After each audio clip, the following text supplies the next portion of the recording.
Life's full of big money decisions. Dividend versus growth stocks, tapping home equity, even navigating tariffs. And for every smart tip out there, there's another one that sounds smart but isn't.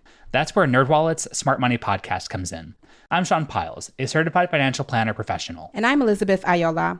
On NerdWallet's Smart Money Podcast, our finance journalists do the homework so you can make confident wealth-building moves. Whether you're building your portfolio or protecting it, we've got the facts and a little fun along the way. Follow NerdWallet's Smart Money Podcast on your favorite podcast app. Hello, True Spies listeners. Welcome back. You're joining us as we venture into the vaults to revisit some of your favourite episodes from our collection. We hope you enjoy this classic True Spies rendezvous. We think it's well worth catching up with. This is True Spies, the classics, from Spyscape Studios. Incoming transmission. Welcome to True Spies. Week by week, mission by mission, you'll hear the true stories behind the world's greatest espionage operations. You'll meet the people who navigate this secret world. What do they know? What are their skills? And what would you do in their position? This is True Spies. All foreign countries wish to know America's diplomatic and military intentions and capabilities. Ultimately, some classified information, if it got into the wrong hands, could compromise the identity and eventually the lives of American sources. We also want them to tell us the tricks of the trade. How do they steal the information? How do they go unnoticed? How do they get it out of the building? And how do they send that information on to their handlers? This is the story of the hunt for one of Fidel Castro's most effective and damaging spies, Kendall Myers, a US citizen and double agent for the Cubans. Myers operated in partnership with his wife, passing secrets from the heart of the US government, undetected and with impunity for 20 years.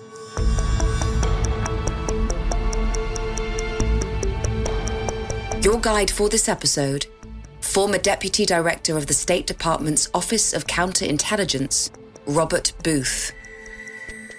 Some people would call me a spy hunter, and that would be relatively accurate. Not only was Robert responsible for finally revealing the identity of Cuba's US mole, he was also part of the team that hunted Myers down and eventually caught him in the act. And it was Robert Booth who then spent hours alone with Myers, winning his trust to extract his secrets. Just how had Kendall, working in an unlikely partnership with his wife Gwendolyn, managed to get away with being a double agent for so long? What had made him turn against his country? So that I learned very early on in my career there were things you needed to do in order to ensure your safety and look around you to see whether or not the individuals you might be working with are in fact potential spies. Information will always be sought clandestinely by almost every country in the world. People who believe as though the U.S. government is not a good player and that the United States has attempted to betray other countries so that some Americans believe in helping level the playing field by allowing these countries to have our secrets.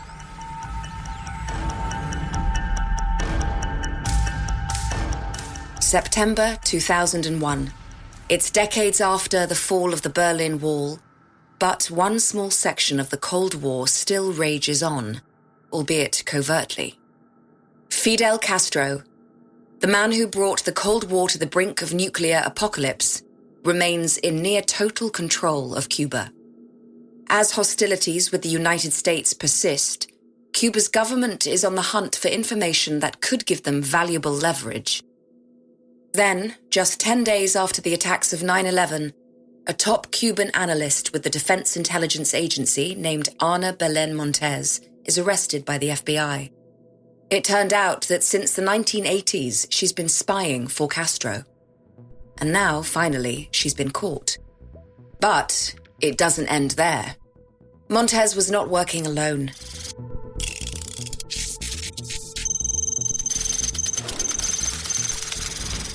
Another top-level double agent is working inside the US government and is continuing to pass Castro secrets, and no one had any idea who they were. Fast forward to the spring of 2007, and the hunt for that mole was going nowhere fast. Their identity is still a mystery, save a scant few facts. The target is passing secrets to Castro from deep inside one of the US intelligence agencies in Washington, D.C. The FBI was leading the investigation but drawing blanks, growing increasingly frustrated and badly in need of help. So they turned to someone unexpected. Not an operative at the peak of their career, nor even someone in the FBI. Instead, the FBI turned to a retiree. It's very hard to establish your counterintelligence credentials in the intelligence community. But once it's established, then people come to you. And I remember literally up to the last day, other agencies were seeking my advice on how to do things. And that's always very satisfying when you have that reputation in the community that you're trusted and that you know what you're doing, or most of the time. Now, forget any ideas you might have conjured up of a stooped pensioner in a worn-out cardigan. This was not just any retiree.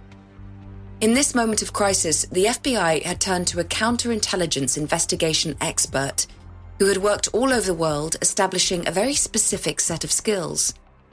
Yes, I had a bit of a reputation as a true investigator. Robert Booth. Not just an experienced investigator with a proven track record of seeking out rogue spies. Working out in the field for decades, he was also an expert interviewer, extracting the crucial pieces of information from sources and captured spies. When you do interviews, the most important quality is to listen. Let the source talk. The more they talk, the more they reveal. And that's a skill that really takes time to develop, and you really don't learn that in the classroom. It's catching someone and listening carefully. Was that the truth? Did he or she just shave a bit off that last sentence? Something just doesn't sound right. Robert Booth's investigating and debriefing abilities had seen him rise in the State Department's Office of Counterintelligence, a trusted and celebrated force in the world of rogue spy hunting. But he was about to meet his match.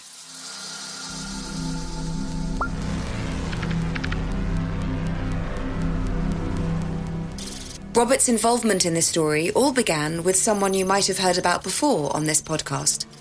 I first became involved in the case when an FBI agent by the name of Kate approached me and told me that the intelligence community had been working on a counter-espionage investigation for some 7 years without much success.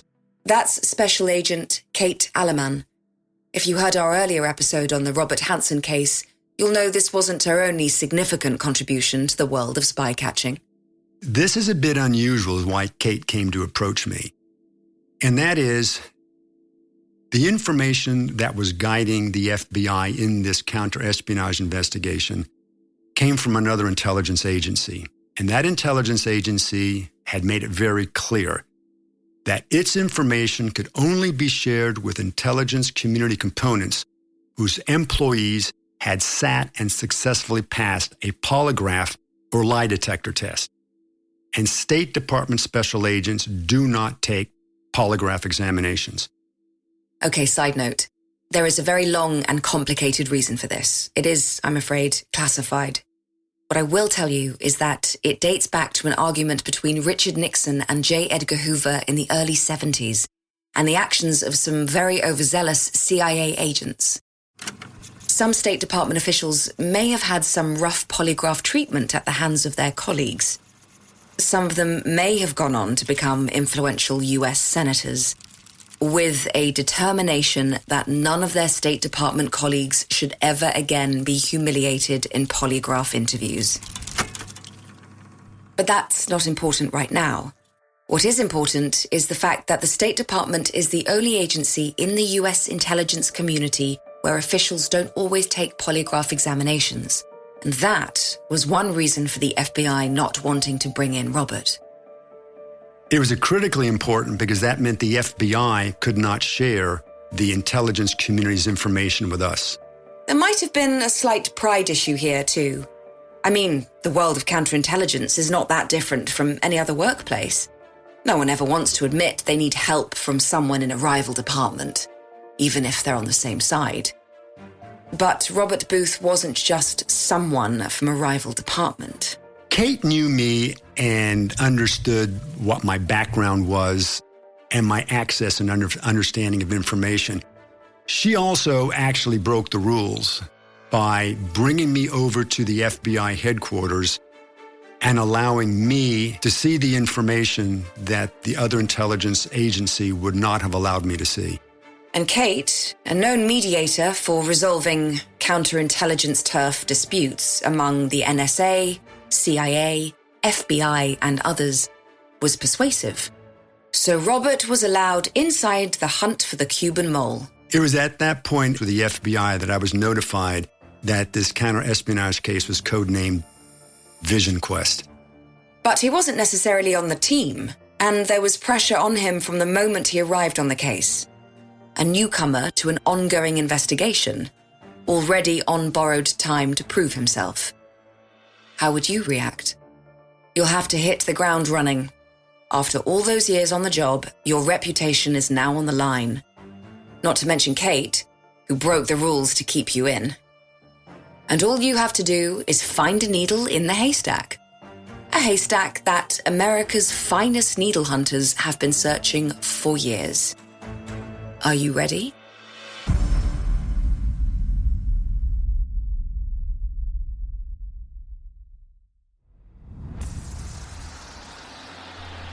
You arrive at a brutalist low-rise office on Pennsylvania Avenue, Washington, D.C., the J. Edgar Hoover Building, headquarters of the Federal Bureau of Investigation. You're guided through security as an outsider. You're met by agents who accompany you to join the FBI's analysts. Good morning. They tell you that the mole has evaded them for years. All eyes turn on you. What is it that you can do that all these people in this room cannot? What's your plan? When I initially entered the little conference room at the J. Edgar Hoover Building to see the information that Kate wanted me to see, I had 3 FBI analysts in front of me. By bringing me over there, I understood that this had some kind of importance. Well, what happened is that I was told that since this case had been going on for at least 7 years, that meant that this penetration agent or spy had been working for, and we knew it was the Cubans at this point, for over 10 years. And that meant he had to be a valuable source for the Cubans. Despite the tension in the room, Robert immediately had some ideas of where they should be looking. And so he set to work.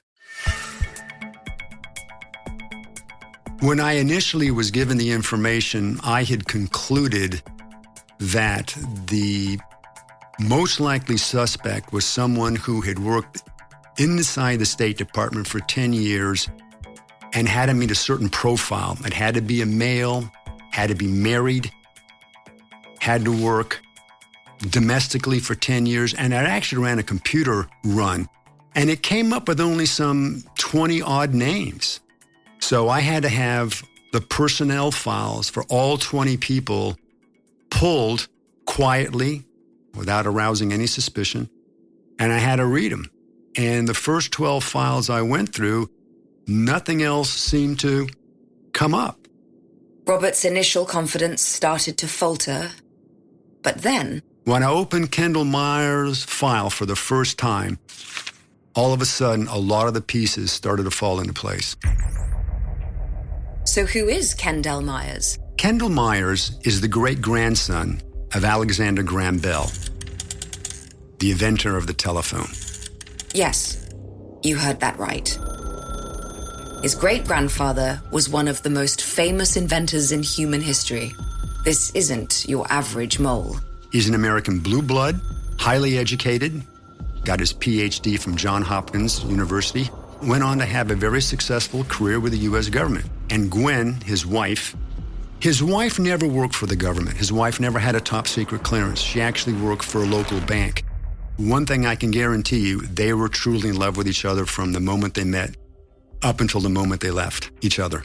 Kendall Myers was working in the Office of Intelligence and Research. This is the department of the US government that handles the most sensitive information that's passed between different intelligence agencies. So the CIA, the NSA, and the other intelligence components gather together information in one place. It's almost the perfect target for a double agent. It puts the information together and disseminates it within the State Department to the offices needing the information. They see everything.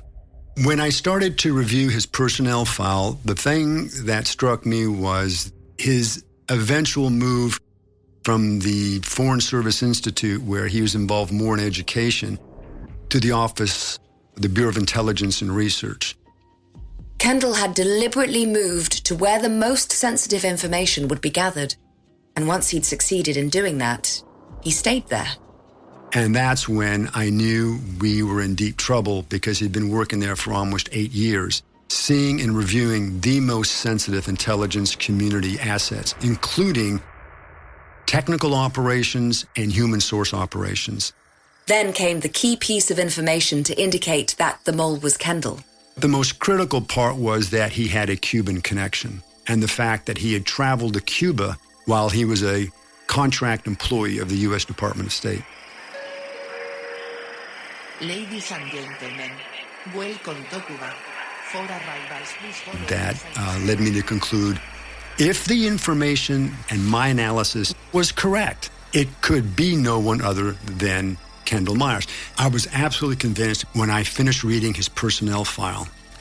And I remember I was in a small windowless cubicle, and I laid the file on top of the others, and I just thought to myself, my goodness, I think I've identified a Cuban spy. It is a great sense of satisfaction. It appeared that Robert Booth had achieved what the FBI and CIA analysts had failed to uncover in years: the name of a mole with his hands on the US's most sensitive intelligence assets. But would the FBI accept his analysis? He'd only been working on the case for a matter of days, and he just swans in on their turf and blows the whole thing wide open. He's either going to look like a genius, or his colleagues are going to look incompetent. How are they going to handle this? Now, the FBI was a bit hesitant because, frankly, I did this in less than 10 days. Now, they've been doing this for 8 years, so I can understand there was a bit of hesitation and reluctance on the part of my FBI colleague to accept this. But very quickly, in using their information and their methods and sources, it became clear to them that it was Kendall. Robert was on the team, but this was just the beginning. And there's a difference between an inquiry and an investigation. An inquiry, you're just trying to establish basic facts.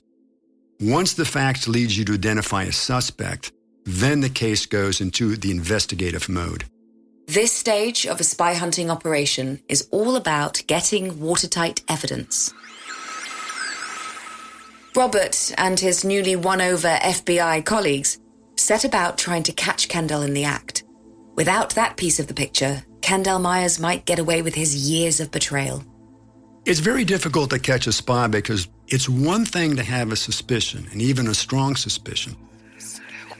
But it's a totally other thing to eventually have enough evidence to prosecute.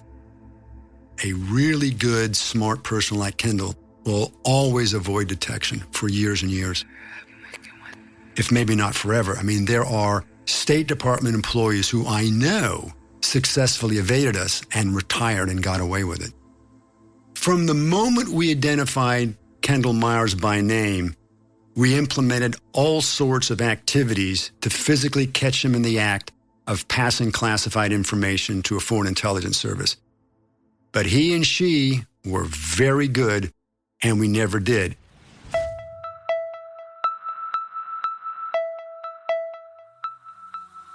Kendall and his wife Gwen were able to keep passing information to Castro. right under the noses of Robert and his team. This strange partnership, an elderly duo in their early 70s, hardly Bonnie and Clyde, but clearly very much in love, working as an unlikely but devastating team, compromising the US government's diplomatic initiatives with Cuba for the last 2 decades, not to mention hundreds of millions of dollars worth of technical operations. Now they continue to live out seemingly normal domestic lives while outfoxing numerous highly trained intelligence operatives. How were they doing it? No one could work it out. Were they really that far ahead of the game? Now, in the past, they employed what we call brush passes. And that would be a Cuban intelligence officer would enter a grocery store. Gwendolyn would enter the grocery store. They'd both have carts. They'd both put carts. They'd have one chicken, one thing of eggs, one loaf of bread, similar. And as they would pass each other in an aisle, they would quickly exchange carts. And in Gwen's cart would be some classified information in the form of a microfilm or whatever. We would have loved to film that. We'd have loved to film one going in, one coming out, one going in, one going out. But by the time we came on to Kendall and Gwen, all that information was being passed electronically on laptops and internet cafes, which is incredibly difficult to catch. There was very little physical passing, very little meeting face-to-face in the United States. They would only meet face-to-face outside the United States. And by the time we identified them, they were not meeting face-to-face outside the United States anymore, so we couldn't even follow them in South America where they normally met their Cuban handlers once every 6 months. And as time passed, the situation got worse. Kendall announced his retirement from the State Department, so the clock was now ticking on his spying days. And with it, any opportunity to catch him in the act. And then things got worse. And when they did, it came in the form of every maverick spy hunter's #1 nemesis: protocols. Some of the protocols are that at some point you must let some senior people in the State Department know that there's an ongoing counter-espionage investigation and the focus is on a State Department employee. Now, normally the Secretary of State or her deputy would be notified. But someone said the Deputy Assistant Secretary of State that controls the Office of Intelligence and Research needs to be told. And when that happened, it resulted in every maverick spy hunter's #2 nemesis: politicians. I was violently opposed to that. The person who occupied that position was a political appointee, and I felt there was no value in it. It usually signals danger for a spy operation when a politician gets involved in a case. Maybe it's their ego? Maybe their enthusiasm to help? It's definitely their ego. But either way, Robert knows if they are let in on the operation, they are a threat. Because, frankly, they haven't been trained in the subtleties needed for spy hunting. But I was overturned. At that point, I was only a consultant. I was not the deputy director anymore. And he was informed. And being a political person and not someone very well learned in counterintelligence, he started to do things that would indicate to Kendall that he might be under suspicion. Up to that point, everything we had done in monitoring Kendall, even going into his house when he wasn't there, Kendall had never detected. But at one point, when Kendall was considering retiring, and what you always do when an employee says, I'm going to retire, his fellow employees or her fellow employees will throw a farewell party.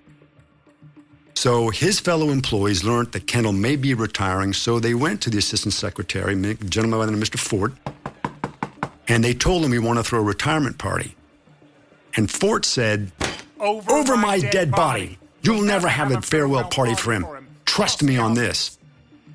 And when the fellow employees heard Mr. Fort say that, they were flabbergasted. They'd never heard that before. So they went to Kendall and said, hey, Kendall, did you do something to piss off Mr. Fort?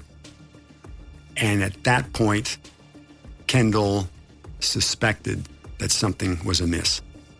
As Robert predicted, the politician had made a key mistake. He had outwardly showed hostility towards Kendall that couldn't be logically explained. That behavior had put the double agent on alert. Not wanting to risk their actions being watched so close to the date of their retirement, Kendall and Gwen completely shut down their clandestine life.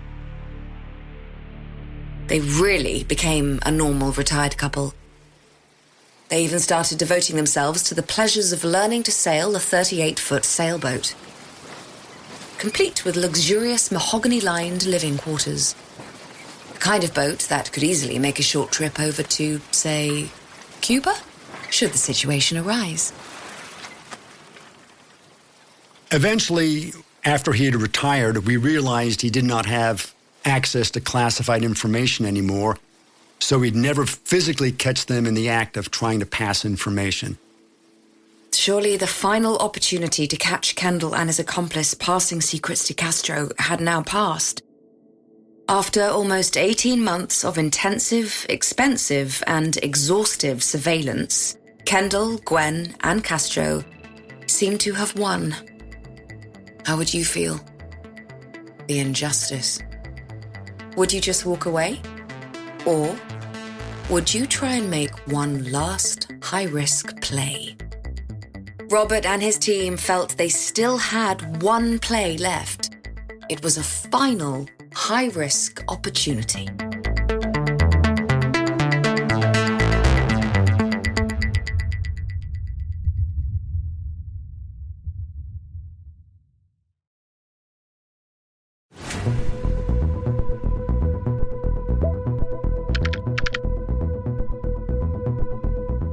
In spring 2009, Robert and the FBI developed a plan to lure Kendall back into the secret life that he had abandoned. We would employ what's called a false flag operation. And a false flag means someone would approach Kendall claiming he's a Cuban when in fact he's an asset of the U.S. intelligence community. The reason why this is a high risk, if Kendall were to suspect that this false flag, this Cuban agent, was in fact a U.S. intelligence asset, he would then know that his cover was blown, that he was a full-time suspect of the FBI, and that he had to undertake no future activity to endanger himself. It was raining on the morning of Kendall Myers' 72nd birthday. And as he was waking and opening his presents from Gwen, Robert and his team were preparing their own surprise. Once final preparations were in place, Robert and his team nervously made the short trip to Baltimore, Maryland. Their destination was a university campus. After retiring from U.S. intelligence, Kendall had taken up lecturing at Johns Hopkins University, teaching the next generation his take on international relations and foreign policy. But on this damp April day in 2009, Robert and his team were ready to plant their false flag. When it was all agreed that we believed Kendall might be susceptible to a false flag, an individual, an asset of the intelligence community, posed as a Cuban intelligence officer, approached him on the campus of Johns Hopkins University where Kendall was teaching. It was almost evening now, and the campus was emptying of students for the day. The Cuban intelligence officer was on his way to approach Kendall. The plan was for him to engage as a comrade from Castro's Cuba. But would Kendall take the bait? Robert and his colleagues waited out of sight, breaths held, pulses racing, intently listening to the events about to unfold. They were utterly powerless in this moment. It all came down to how convincing their undercover Cuban intelligence officer could be. In spy operations, it often comes down to crucial moments like these. If Kendall walked away, it was over. The undercover officer strode decisively across the campus, under his arm a small wooden box. He saw his target, bespectacled, standing 6 feet 6 inches tall, with a receding white hairline and a moustache that draped over his mouth. Looking every bit the professor these days. Walked up to him, offered him a Cohiba cigar, and said a pass code word, which Kendall then accepted as being genuine, could only come from a genuine intelligence officer, and agreed to meet for a drink after class at a hotel close to the Johns Hopkins University campus. And we were listening in on this, and we all just looked at each other and said, he's admitting it. He's acknowledging a clandestine relationship with a suspected Cuban asset, talking to this Cuban asset about his career as a spy. It may not have been enough to prosecute, but for us, we knew we finally had him. Kendall Myers might have thought he was receiving the best birthday present possible. After years of lying low in retirement, out on the sidelines, he was being called back into the spying game. In his excitement, he made another fatal error. Incidentally, one that could have been prevented if it wasn't for the cleverness of his great-grandfather, Alexander Graham Bell. And even better than that is that he called Gwendolyn up on the phone and said, Gwen, you have to come down to the hotel here. I've got something going. It's really important. And so he's going on and on. He wouldn't tell her what was going on. And we actually had FBI agents monitoring Gwen at her house. And she got so nervous about it, she jumped in the car and almost had 5 accidents driving down to the hotel. This phone call then confirmed the fact that she was a full-time co-conspirator. And so when they went to the hotel and they initially started talking, and he started talking about his previous work for the Cubans, we knew we were onto something good. But still no arrests.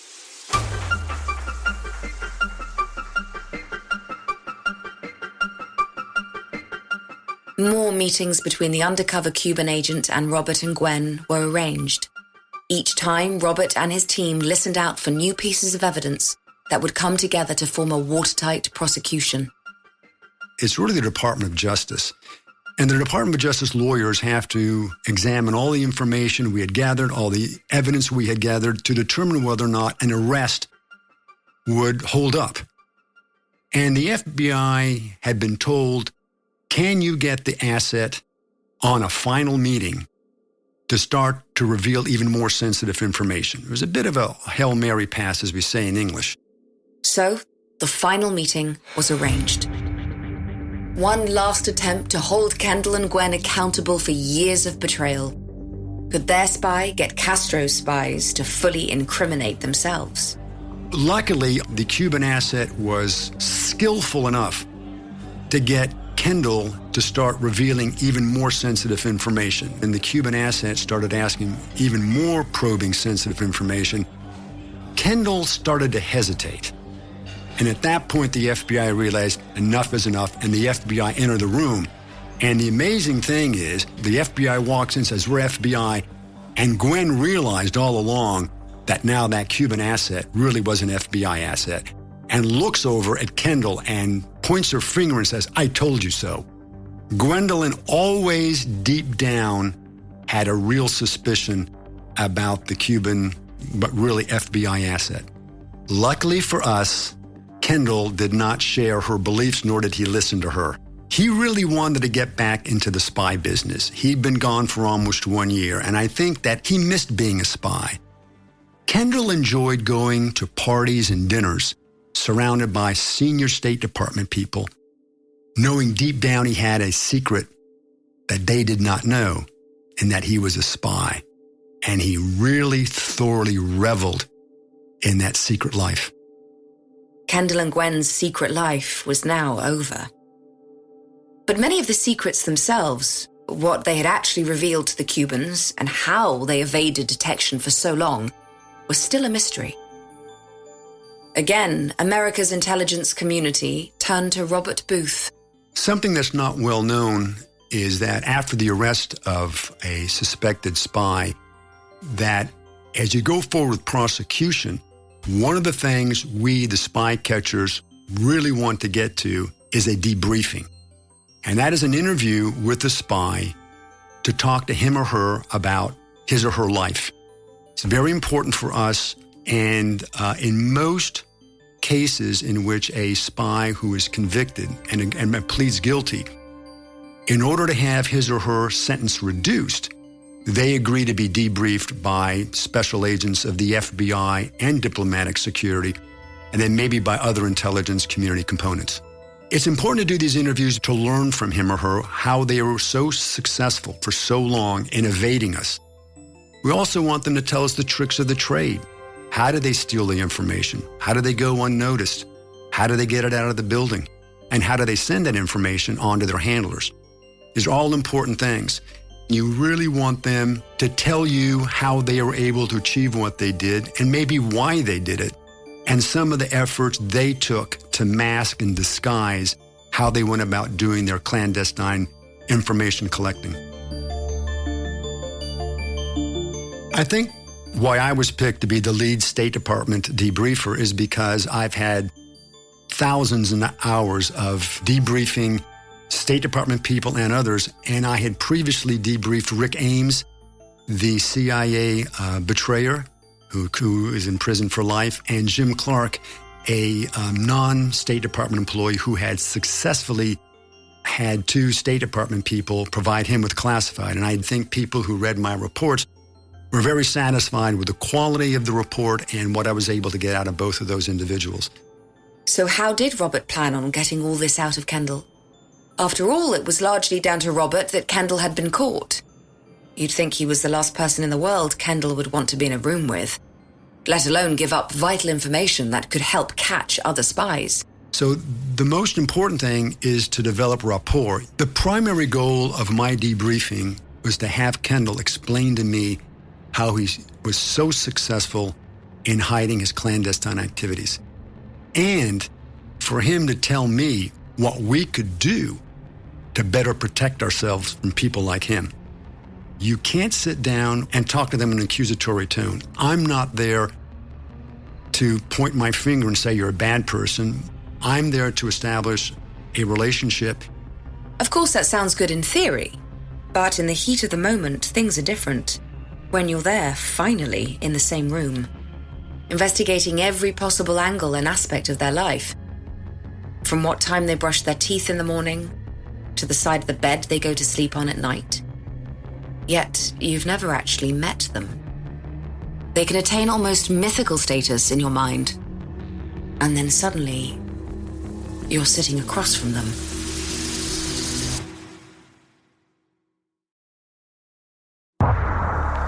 During the course of the investigation, I had seen Kendall Myers numerous times on videotapes. I'd listened to his voice, but I never actually met Kendall face to face until the first time of the debriefing. And as I opened up the door and I started to step in, the FBI agent interrupted and says, "Let it be noted that Robert Booth has stepped into the room and Kendall Myers now has a smile on his face." The individual sitting across the table from me, that person is going to jail and they're never getting out. And I remember walking into the room and realizing he's a very tall guy, very slender, very soft-spoken, and highly educated. You're sitting across from this imposing figure, stripped of all his freedom, because of your relentless work. Because of you. Of course, you feel justified in putting him there, but he certainly doesn't see it like that. Yet here, right now, in this moment, if you don't connect and develop some kind of rapport, you'll never learn his secrets. Gone, forever. How he inveigled himself into a position of power. How he obtained information. How he smuggled it out from under your nose. How he evaded capture. Getting all that information is going to require him wanting to spend time with you. And you desperately need to learn his secrets so you can protect future US intelligence from getting into the hands of people like him. This is exactly the kind of information that saves lives. But first of all, though, you have to form a kind of connection. But how? What do your years of experience tell you? How do you get him to want to sit down with you? Kendall Myers enjoyed talking to me because I let him talk. I fed to his ego. I always remind him how good he was, how successful he was, and explain how he did it. So he was willing to talk to me. Feeding his ego. He was getting terrible prison food, so every time at lunch break, I knew he liked carrot cake and hot pastrami sandwiches, which he will never get in prison. So during the break, I'd walk down to the local deli. I'd get a carrot cake and a pastrami sandwich, and then we'd go off record and we'd talk for 15, 20 minutes about life in general. And then he'd have his carrot cake and his pastrami sandwich in his belly, and we'd get the recording devices up, and he would talk. There was no acrimony between him and I. We sat down and I got on with my business, he got on with his business. What we eventually learned was that when he traveled to Cuba as a guest of the Cuban government, he had kept a diary with him of what it was like to live or stay a couple of weeks in Cuba. The Cuban intelligence services went into his hotel room and they read his passages. And they saw that he was enamored with the Cuban Revolution. Now, they could have taken a guess that it might have been a provocation, that he was looking to be recruited because he actually worked for the intelligence services. But eventually they would conclude that the entries in the diary were genuine, and it gave them the opportunity to eventually approach him in the United States by knocking on his door and inviting themselves inside his house. And at that point, they pitched him to become a spy for the Cuban intelligence service. His wife, she was a full-time 100% co-conspirator. She had first been exposed to Cuba when the office of the Senate whom she worked with, Senator Abrazak, was someone who believed in rapprochement with the Cubans. So it was there she started to develop and gain the same sentiments towards Cuba that her husband shared. Having learned the story of how Kendall and Gwen were recruited, they moved on to how Kendall and Gwen operated as a partnership, obtaining the secret information and then smuggling it out of the US to Cuba. How Kendall took the information out of the State Department and got it to Gwendolyn was fascinating.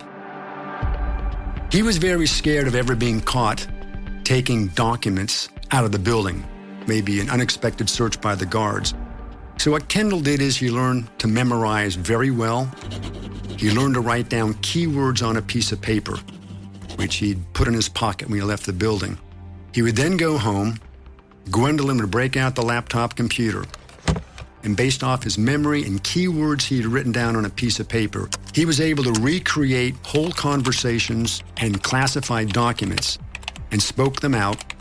Gwendolyn would type them up on a computer, download the information to a flash drive, take the flash drive to an internet cafe, and then send the messages to a handler, a guy named Peter in Mexico City for onward transmission to Cuba.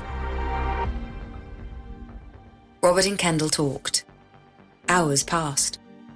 And Robert started to recognize some familiar traits in the motivations for his betrayal. It's kind of hard to believe that someone would spy for, let's say, Cuba or China, given the human rights record that they have. The two primary reasons are for money or for ideology. When an intelligence service attempts to recruit an American, they do a full profile of that American. And one of the best reasons you can recruit an American is for money. And that they identify people who need money, or those American citizens will approach the Foreign Intelligence Service clandestinely, saying, I will give you information for money. Almost every one of these people share something in common, and that is their ego. We have an acronym which we call MICE. M. Money. I. Ideology. C. Compromise. E.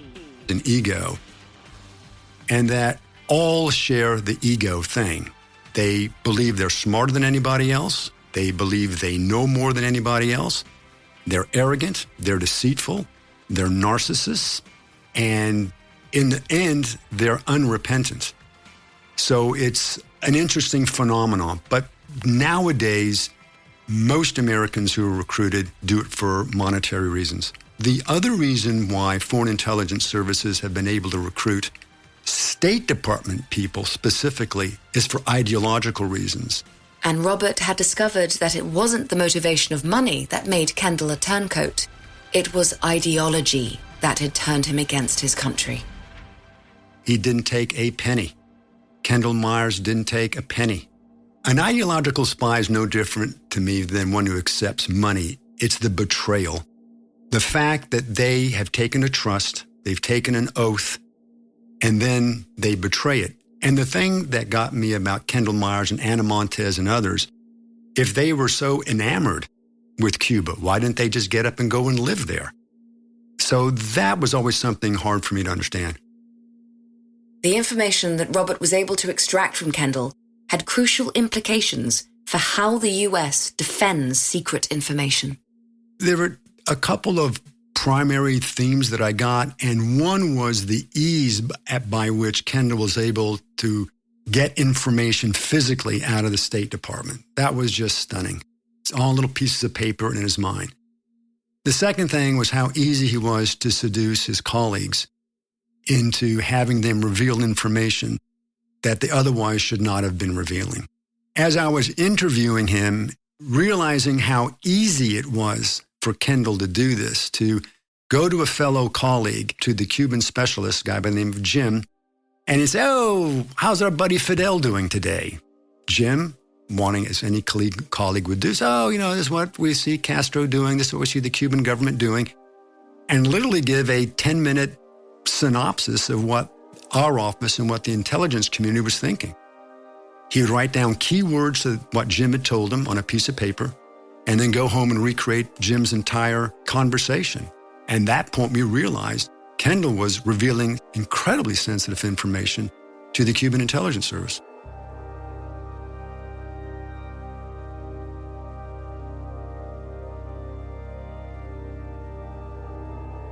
Just picture Robert, sat across from Kendall in that tiny room. Kendall relaxes into the conversation as he talks with increasing abandon about the depths of his treason. And Robert? Outwardly passive, interested but calm, always polite and friendly.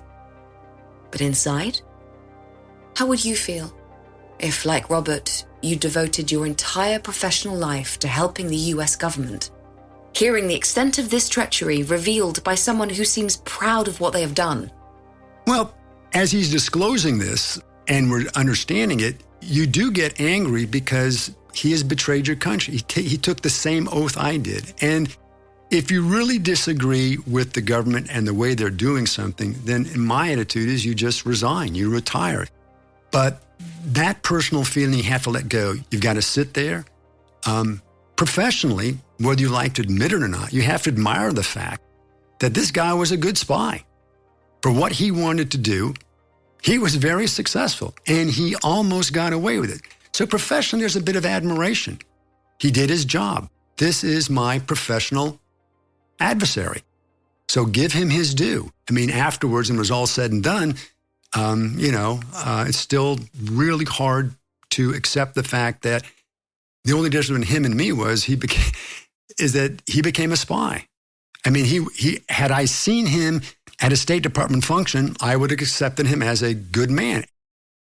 A good man? Well, it turned out Kendall's deceptions had not stopped at the point of his arrest. Oh, I did not get the full truth out of him during the debriefing at all. Oh, I know he lied to me on several occasions.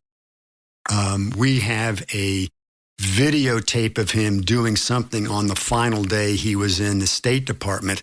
I have it on videotape. I've seen it, that when I questioned him obliquely about it, he denied everything. It puts it into perspective that he still is an intelligence officer. Now, he may be an exposed intelligence officer, but he's not about to give up all his secrets. At the conclusion of the 18 hours, I think I said, I want to thank you for cooperating this, although I know he lied to me in it. We stood up. We did not shake hands. And I said, good luck. And I meant that sincerely because where he was going, his life is pure hell. It's hell on earth.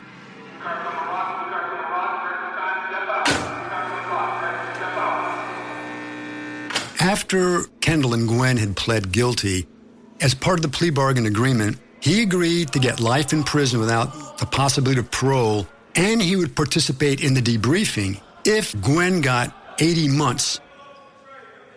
He ended up in Florence Supermax, which is the most restrictive prison in the United States, where he is now and where he will be for the rest of his life.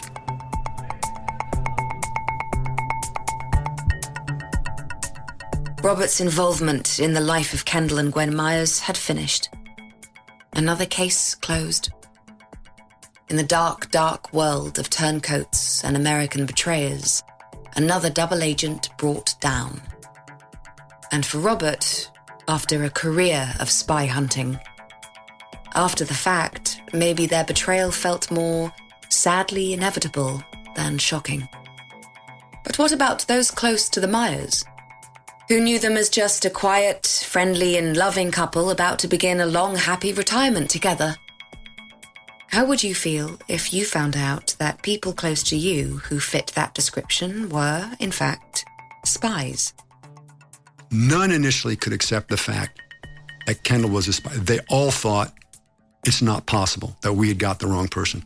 One of the things you must do upon the arrest of a spy is you have to do interviews. And like I said earlier, this is something I felt I was pretty good at. And I remember the first person I talked to was the former ambassador to Bulgaria or Romania. She actually was my boss in Paris, France. Her name was Avis Bolin. And when I went to talk to Avis, because we knew from following Kendall who his friends were, and socially and professionally, and because I knew Avis, I felt very comfortable going to talk to her. And I remember going into her office, and I said, and I identified, I said, Rob, I haven't seen you in some time. And we knew each other. And I said, well, I'm here because of the arrest of, Kendall Myers, and I understand you knew him. And she looked at me and said, Robert, he's only a suspect. I mean, he's not been convicted of anything. And I looked at her and I said, even now, even after the arrest, and arrests are only allowed after the Department of Justice has carefully examined the information. She could not believe that this friend of some 20, 30 years was in fact a spy. Other State Department employees who I interviewed, and they're interviews and debriefs. The reason why I think it is because first they cannot believe that a friend that they have had, a colleague both either professionally or socially, for so long, someone who's glib, cheerful, thoughtful, intellectual, shares the same values, could possibly have a double or secret life. It's just not possible. And worse is then they start to think about some of the conversations they've had in the past with him. They start to think about some of the questions he may have asked, what he was talking about. And all of a sudden, all those activities now fall under suspicion. So then they realize their entire lives or social interaction with him may have only been motivated by his conceit and his spying activities. That is a terrible revelation. It's an incredible betrayal. So does that incredible betrayal fade away as the dust begins to settle on another closed case? Can you just turn it on and off? That highly tuned sensitivity to the honesty and integrity of actions of those you spend your time with? If your entire working life was spent second-guessing people's loyalty, how could you trust anyone, knowing what you know about deception? Yeah, it's always there. It's always hard to believe it. But if I have to trust people, and so you can't let that guide your relationships. Trust but verify, I think, is what President Reagan said a long time ago. I think that, if you have access to top secret information, you're always going to be targeted by Foreign Intelligence Service. I think that, you have to make judgments about a lot of people. In my life, I trust my wife and my daughter. There's nothing they hide from me. But the betrayal that comes from a colleague who is a government employee, someone who shares a top secret information, someone who's taken an oath of loyalty to the government. Deep in back of my mind, I always have to say, could this person be a spy? Thank you so much for tuning in to True Spies, the Classics, from Spyscape Studios. Disclaimer. The views expressed in this podcast are those of the subject. These stories are told from their perspective, and their authenticity should be assessed on a case-by-case basis. Lindemans was not the only one who warned the Germans about Operation Market Garden. Turns out that the day before the operation, the Germans received another warning from another agent who gave them much more detail about Operation Market Garden, in quite extraordinary detail, in fact, which identified the 3 airborne divisions. The Americans, it numbered them, so it said it was the 82nd and the 104th Airborne Division. It said that it was the British 1st Division would be involved. The report said that on the 17th of September 1944, there would be an attack on Eindhoven, Nijmegen, and ultimately Arnhem. And this second warning led Robert somewhere almost unbelievable. The heart of the British establishment. The second spy's code name? Agent Josephine. True Spies, from Spyscape Studios. Search for True Spies wherever you get your podcasts.